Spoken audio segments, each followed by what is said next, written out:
Ah, hello internet. Welcome back to the story Nook.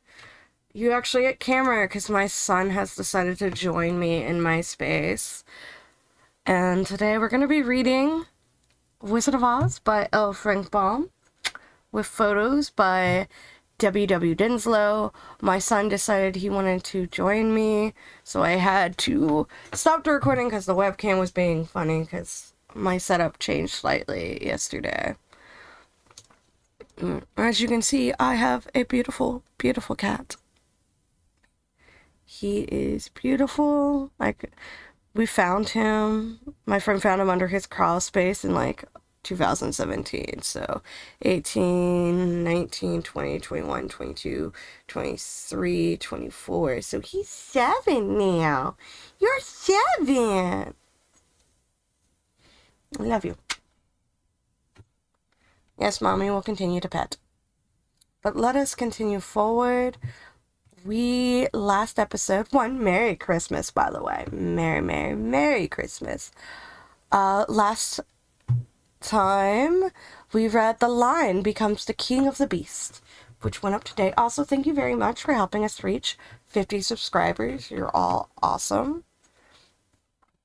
Our current chapter is chapter 22, which is the country of the Quadlings, which should be right here in this tab. I want to make sure it reads correctly over here. Good. Because I had to move it to the big TV. I normally read on my Cintiq, but Nova's in front of it. I'm a little baby boy. So we have this beautiful illustration. We got Dorothy and Toto staring at this marching band girl. She's got a drum. The 4 travelers passed through the rest of the forest in safety, and when they came out from its gloom, saw before them a steep hill covered from top to bottom with great pieces of rock. Also remember to grab whatever it is you want to hydrate with. Water, tea, coffee, soda, liquor, lemonade, whatever it is. It's no big deal. I've got water on my bed over there, but my child demands love. That will be a hard climb, said the Scarecrow, but we must get over the hill nonetheless. So he led the way, and the others followed. They had nearly reached the first rock when they heard a rough voice cry out, "Keep back!" "Who are you?" asked the Scarecrow. Then a head showed itself over the rocks, and the same voice said, "This hill belongs to us, and we don't allow anyone to cross it." "But we must cross it. We're going to the country of the Quadlings." "But you shall not," replied the voice. And there stepped from behind the rock the strangest man the travelers had ever seen. He was quite short and stout, and had a big head which was flat at the top, and supported by a thick neck full of wrinkles. But he had no arms at all. And seeing this, the Scarecrow did not fear that so helpless a creature could prevent them from climbing the hill, so he said, "I'm sorry not to do as you wish, but we must pass over your hill whether you like it or not." And he walked boldly forward. As quick as lightning, the man's head shot forward and his neck stretched out until the top of his head, where it was flat, struck the Scarecrow in the middle and sent him tumbling over and over down the hill.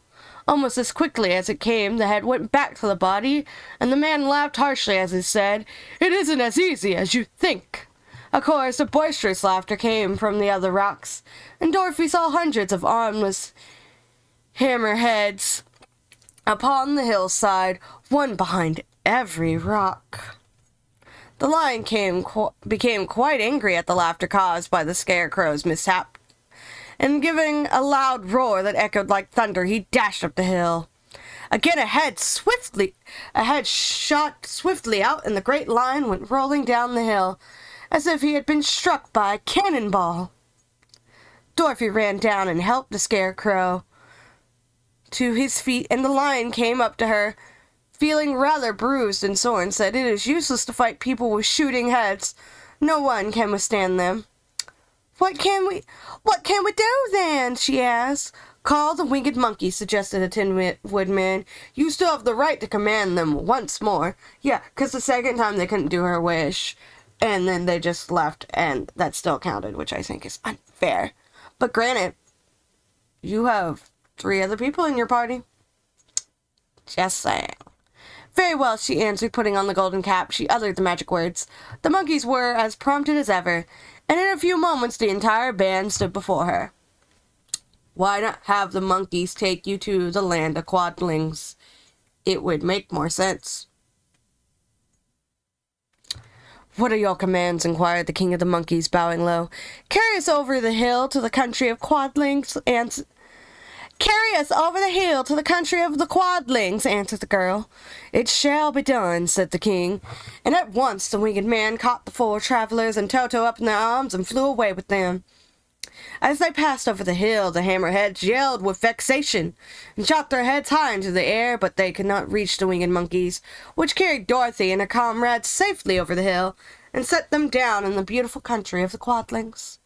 This is the last time you can summon us, said the leader to Dorothy, so goodbye, and good luck to you.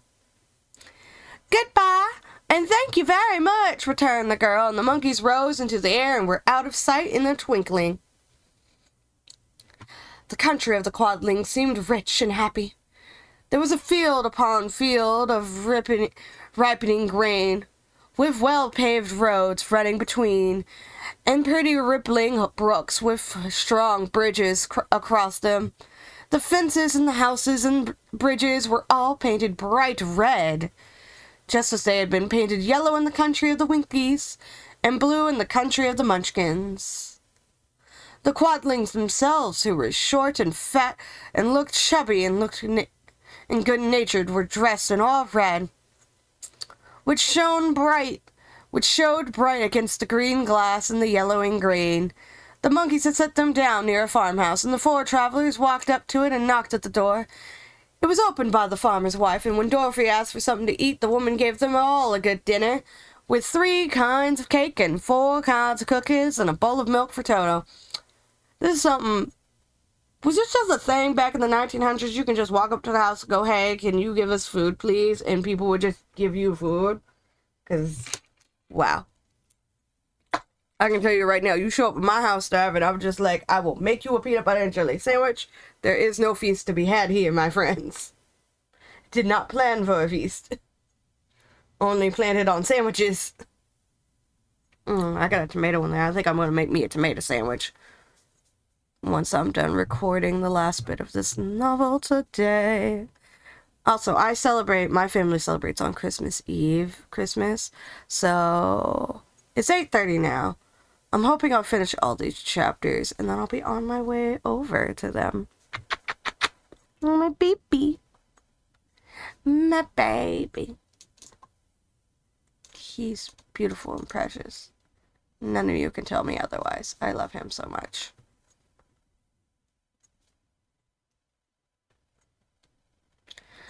How far is it to the castle of Glinda? Asked the child. It's not a great way, answered the farmer's wife. Take the road to the south and you will reach it soon.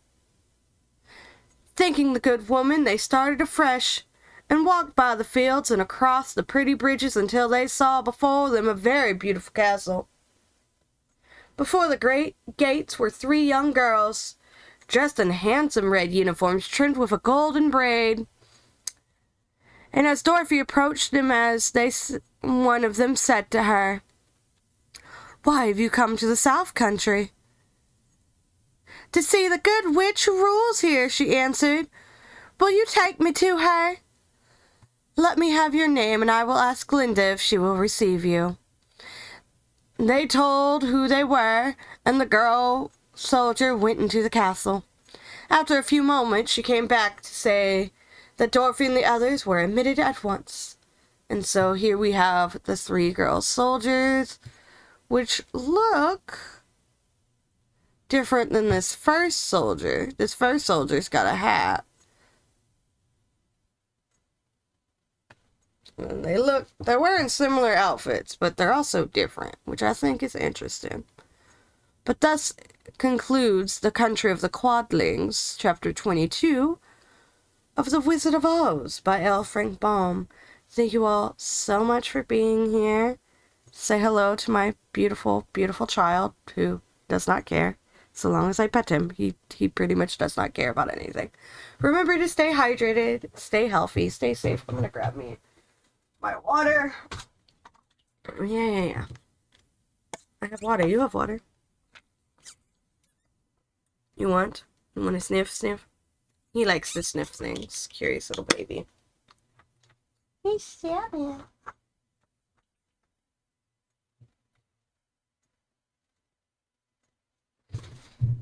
But thank you all so much for being here. Remember to stay safe, stay healthy, all that good stuff. Special thanks to my Patreon and Ko-fi supporters. Since it is Christmas, let me go ahead and get their names down. They're in a Google Doc over here. Tweet Tea Cakes, Axe1154, Kaleidoscope Chick, Cassie G, Jadis Diaz, Axel Alcaraz, Semi Random Sevens, and Micah. Thank you all so much to my Patreon Ko-fi supporters who help make it where I can continue doing this and not worry so much about my bills, even if it's just a little under 10 that I get. It's still really helpful. I do have commissions open up on my Ko-fi. You can get a quick sketch for $1, and I do those sketches on stream. So, yeah. It's great. You can also get some of my artwork on stickers. You can see those in this corner. I've got a lot of creatures with knives that I designed this year. I designed pride flags as mermaids a couple years ago. So, yeah. Why is my phone ringing? Oh, my husband is calling me. Alright, bye!